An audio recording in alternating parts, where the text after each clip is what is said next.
আন্তর্জাতিক মেরিটাইম ব্যুরোর তথ্য মতে প্রতি বছর চুরি, মুক্তিপণ, শিপিং ডিল এবং বিভিন্ন প্রতিকূল আবহাওয়ার কারণে $16 মিলিয়ন ক্ষতি হয় শিপিং এবং ট্রান্সপোর্ট ইন্ডাস্ট্রিতে। আর এসব কিছুর পিছনে সবচেয়ে বড় কারণ হচ্ছে পাইরেটস অর্থাৎ জলদস্যু। যদিও জলদস্যুতাকে আমরা পুরনো দিনের জিনিস মনে করে থাকি, কিন্তু আধুনিক বিশ্বে প্রতিনিয়ত জাহাজে জলদস্যুরা আক্রমণ করে অনেক ক্ষতি করে আসছে। মুক্তিপণ আদায়, চুরি এবং কি খুনের ঘটনাও ঘটছে এই জলদস্যুদের মাধ্যমে। বর্তমান জলদস্যুরা তারা এতটাই সাহসী যে নৌবাহিনীর জাহাজে কিংবা হেলিকপ্টারে গুলি করতে দ্বিতীয়বার ভাবে না। তাই নিজেদের নিরাপত্তার কারণে এসব কন্টেইনার বহর জাহাজ নানান ধরনের পদ্ধতি অবলম্বন করে, যার মধ্যে বেশিরভাগ পদ্ধতি নন লিথাল অর্থাৎ প্রাণনাশক নয় এমন অস্ত্র। আর তাই বর্তমান জলদস্যুদের কাছ থেকে বাঁচার জন্য সব থেকে বেশি ব্যবহার করা হয় ওয়াটার ক্যানন। এই হাই প্রেশার ওয়াটার ক্যাননগুলো প্রতি মিনিটে 1350 গ্যালন পানি সমুদ্রে নিক্ষেপ করে। ইউনিফায়ার নামক এই ক্যাননগুলো 175 PSI গতিতে পানি নিক্ষেপ করতে পারে। এটা যে কাউকে অজ্ঞান করে দিতে পারে অনায়াসেই। এছাড়াও কোনো ছোট বা মাঝারি বোটকে টালমাটাল করে দিতে পারে অনায়াসেই। ক্যাননের নজরগুলো অ্যাসিড প্রুফ এবং মেরিডেড স্টাইলিশ স্টিলে বানানো। এগুলো যেমন রিমোটলি কন্ট্রোল করা যায় এবং অটোমেটিক কন্ট্রোল করার সিস্টেমও আছে। জলদস্যুরা প্রায় বন্দুক দিয়ে জাহাজের দিকে গুলি করে, যার কারণে ডেকে দাঁড়িয়ে এই ওয়াটার ক্যাননগুলো চালানো জাহাজদের স্টাফদের জন্য অনেক কঠিন। তাই এর রিমোট কন্ট্রোলগুলো অনেক উপকারী। এই ক্যাননের পানির নিক্ষেপ করার রেঞ্জ এতটা বেশি হওয়ার কারণে জলদস্যুরা জাহাজের কাছে আসার আগেই তাদেরকে আটকে দেওয়া যায়। শুধু জলদস্যুদের গায়ে পানি নিক্ষেপ করার জন্য এই ওয়াটার ক্যাননগুলো ব্যবহার করা হয় না। এটা ব্যবহার করে জলদস্যুদের বোটও পানি দিয়ে ভরে ডুবিয়ে দেওয়া যায়, ফলে তাদের পানিতে বেঁচে থাকতে অনেকটা সমস্যা হয়। এছাড়াও জলদস্যুরা তাদের রাস্তা ঠিক রাখার চেয়ে নিজেদের চোখ পানি থেকে বাঁচিয়ে রাখার জন্য ব্যস্ত হয়ে পড়ে। এই ওয়াটার ক্যানন ছাড়াও বিভিন্ন জাহাজ বিভিন্ন ধরনের ফাঁদ ব্যবহার করে। এসবের কারণে জলদস্যুরা তো জাহাজের কাছে ভিড়তেই পারে না, আর আক্রমণ করা তো অনেক দূরেরই কথা। এই পদ্ধতিতে দুটা পাকাপোক্ত বুমস জাহাজের দুই পাশে স্থাপন করা হয়। এগুলোতে অনেক কতগুলো শক্ত স্টিলের তার লাগানো থাকে, যেগুলো পানির মধ্যে ডুবে থাকে। জলদস্যুদের বোট জাহাজের কাছে আসলে সে বোটের পপুলার ও তারগুলোর সাথে আটকে যায়, যার ফলে তারা আর কোনোভাবেই চলাচল করতে পারে না।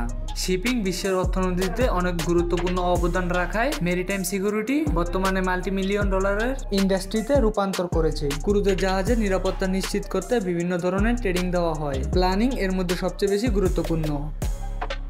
এই পুরুষ আর মহিলাগুলো মূলত সমুদ্রের সোয়াট টিম। যে কোনো উপায়ে জাহাজ বা জাহাজের কার্গো ও অন্যান্য স্টাফদের নিরাপত্তা করার দায়িত্ব তাদের। শুধুমাত্র জলদস্যুর বাণিজ্যিক জাহাজের জন্য একমাত্র সমস্যা নয়, খারাপ আবহাওয়া আর বাজে সিদ্ধান্ত জাহাজকে বড় বিপদে ফেলে দিতে পারে। আর তাই যাত্রীবাহী কোনো জাহাজ এমন প্রতিকূল পরিস্থিতিতে পড়ে তখন সবচাইতে বড় সমাধান হলো জাহাজটি থেকে নেমে পড়া। আর এই জন্য ব্যবহার করা হয় বিভিন্ন প্রকারের লাইফ বোট। অতীতে ব্যবহার করা লাইফ বোটের থেকে বর্তমানে ব্যবহার করা লাইফ বোটগুলো অনেক ভিন্ন। সব ধরনের প্রযুক্তি সম্বলিত আর সেফ ডাইভিং এই লাইফ বোট শুধুমাত্র বিপদ থেকে যাত্রীদেরকে দূরে নিয়ে যায় না, বরং তাদেরকে নিরাপদ জায়গায় পৌঁছেও দিতে পারে। অতীতে ব্যবহার করা লাইফ বোটের চেয়ে বর্তমানে আধুনিক লাইফ বোট সবচেয়ে বড় পরিবর্তন তাদের লঞ্চিং সিস্টেম, অর্থাৎ বিপদকালীন সময় তাদের কিভাবে জাহাজ থেকে নদীতে লঞ্চ করা হয়। অতীতে লাইফ বোটগুলো লঞ্চ করা হতো ধীরে ধীরে কোনো এক ক্যারেন দিয়ে এক এক করে, কিন্তু বর্তমানে র্যামস ব্যবহার করে সরাসরি লাইফ বোটগুলো পানিতে নিক্ষেপ করা হয়।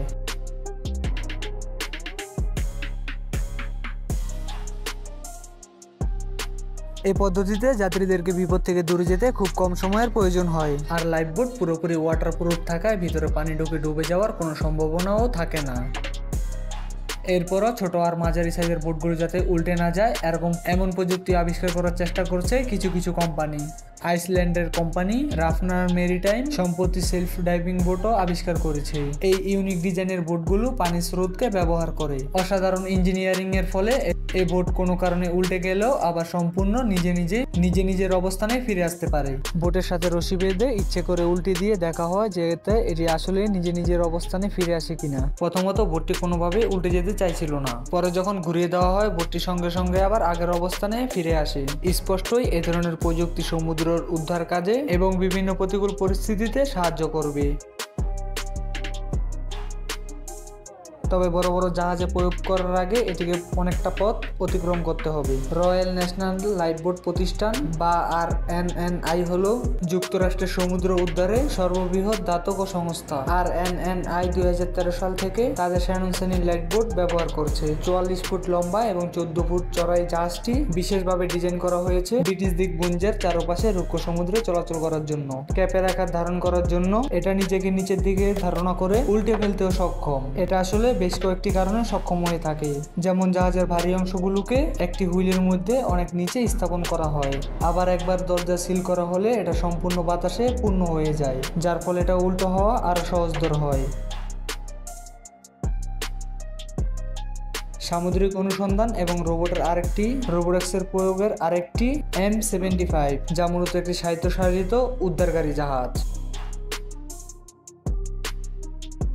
এই 15 ফিট দীর্ঘ জাহাজটি সামুদ্রিক দুর্ঘটনা থেকে আহত ব্যক্তিদেরকে বেশ শক্তিশালী শনাক্তকরণ সিস্টেমে একটি সিরিজ ব্যবহার করে। এমনকি M75-এ ইলেক্টেবল লাইফ রেক্ট রয়েছে, যা একসাথে 6 জনকে নিরাপদে নিয়ে যেতে পারে। একবার এই সিস্টেম ব্যবহার করা হলে এটা একটা ঝুঁকিপূর্ণ জাহাজের কাছে ততক্ষণ অপেক্ষা করতে পারে যতক্ষণ না পর্যন্ত পুরো নিরাপদ স্থানে যাওয়ার সুযোগ পায়।